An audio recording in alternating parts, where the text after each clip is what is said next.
Nagrota Surya school में वार्षिक पारितोषिक वितरण समारोह आयोजित। राजकीय वरिष्ठ माध्यमिक विद्यालय नगरोटा सूर्या के वार्षिक पारितोषिक वितरण समारोह में मुख्य अतिथि कृषि एवं पशुपालन मंत्री प्रो चंद्र कुमार ने कहा कि बच्चों के भविष्य निर्माण में शिक्षकों की अहम भूमिका होती है।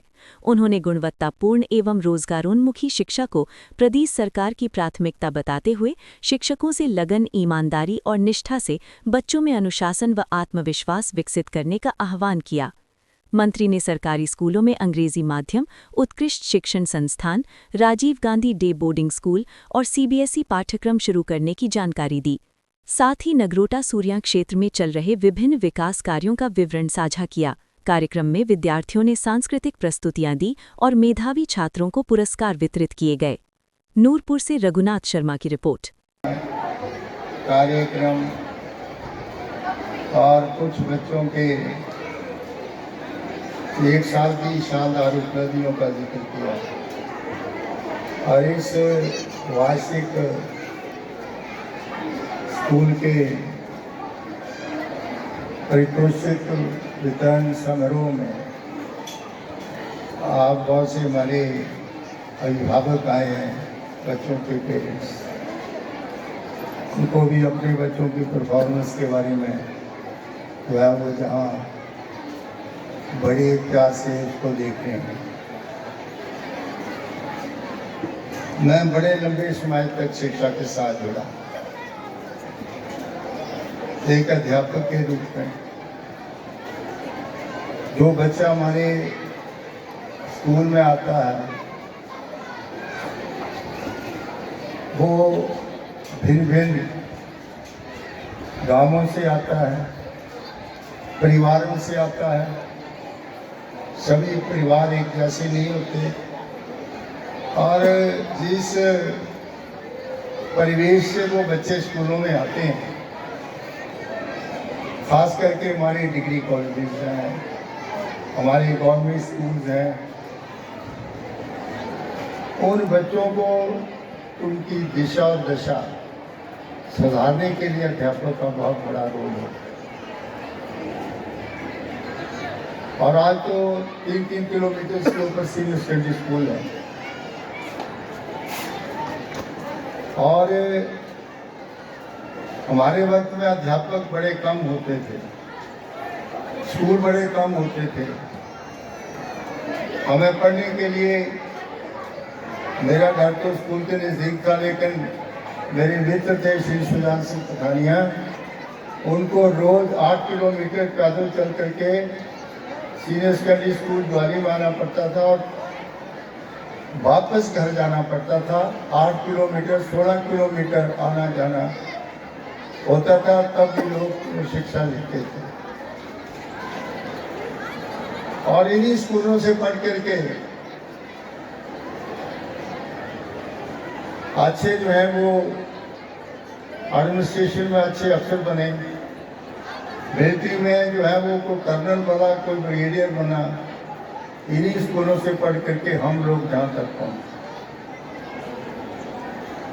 आज बड़े दुख से कहना पड़ता है कि हमारे स्कूलों के बच्चे जो हैं वो दूसरे स्कूलों में पलायन कर रहे हैं। हमारे अध्यापकों को भी थोड़ा सोच विचार करनी चाहिए कि ये किसका कसूर है जो इतना पलायन दूसरे प्राइवेट स्कूलों में हो रहा है। मैं कोई प्राइवेट स्कूलों के बरखिलाफ नहीं हूँ। कंपटीशन का युग है, स्पर्धा का युग है, लेकिन सरकारी स्कूलों से बच्चा अगर पलायन करता है तो इसकी जिम्मेवारी पेरेंट्स की नहीं है, ये एक अध्यापक की है कि जो बच्चा आपके पास आया आप उसको ज़्यादा देर तक अपने स्कूल में नहीं रख सकते। सरकारी नौकरी पाने के लिए बड़ी मुश्किल होती थी। जो हमें सरकारी नौकरी के लिए अपेयर होना पड़ता था, और पंजाब टाइम में तो सबॉर्डिनेट सर्विस कमीशन होता था और अध्यापक का बनना बड़ा मुश्किल था। उस सर्विस सिलेक्शन बोर्ड से जो आदमी चुन के जाते थे वही स्कूलों के अध्यापक बनते, और जो नहीं सिलेक्ट होते थे वो हमारे ओल्ड हिमाचल में जाते थे चंबा में, दूसरे एरियाज में, जहाँ के एजुकेशन का स्तर इतना अच्छा नहीं था। और बड़े कम टीचर्स हमें उस वक्त मिलते थे, जो साइंस से टीम्स में बड़े कम लोग पढ़ करके आते थे। आज अंदाजा लगाइए कि 450 स्कूल जो बंद हुआ, उसके कितने अध्यापकों की पोस्टें जो है वो खत्म की गई हैं। कितने वहाँ पर जो है वो क्लास 4 जिनको नौकरी मिली थी, उनका रोजगार खत्म हुआ। कितने वहाँ पर जो है वो पानी पिलाने वालों का रोजगार खत्म हुआ। एक बेचारी विधवा लगी थी, कोई रोटी बनाने में लगी थी, कोई वहाँ पर जो है वो बच्चों को सहायता करने के लगी, उसका रोजगार खत्म हुआ। एक तरफ हम कहते हैं कि रोजगार मिलना चाहिए, और एक तरफ हमारे स्कूलों के पलायन की वजह से तादाद कम हुई है, वो स्कूल हमें बंद करना पड़ेगा। और इसीलिए मुख्यमंत्री की ये सोच है कि हम क्वालिटी एजुकेशन जो है वो देना चाहते हैं बच्चों को। काफी स्कूलों की एक्सपेंशन हुई। जब रजवाड़े राजा वीरभद्र सिंह हिमाचल प्रदेश के मुख्यमंत्री थे, तो वो कहा करते थे कि अगर दूर दराज में एक बच्चा होगा, मैं उसके लिए भी स्कूल खोलूंगा। लेकिन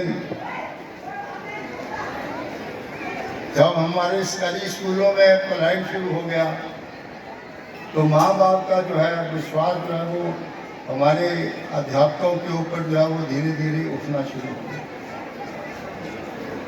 इसको बनाए रखने के लिए अब सरकार की ये सोच है कि हम क्वालिटी एजुकेशन देना चाहते हैं स्कूलों में। इसलिए हमने पहले फेज में जो है वो 2 स्कूल जो है वो CBSE कोर्सेज में जो है वो हमने उनका चयन किया है। एक आपका जो है वो senior secondary school Nagrota Suriya, और एक है senior secondary school Jawali. Second phase में हम और स्कूल जो है उनको CBSE कोर्स में लाना चाहते हैं, और हम उन अध्यापकों का चयन करेंगे जिनका शिक्षा का स्तर जो है वो सबसे अच्छा हो। मैं किसी अध्यापक को ये नहीं कहता कि नालायक है।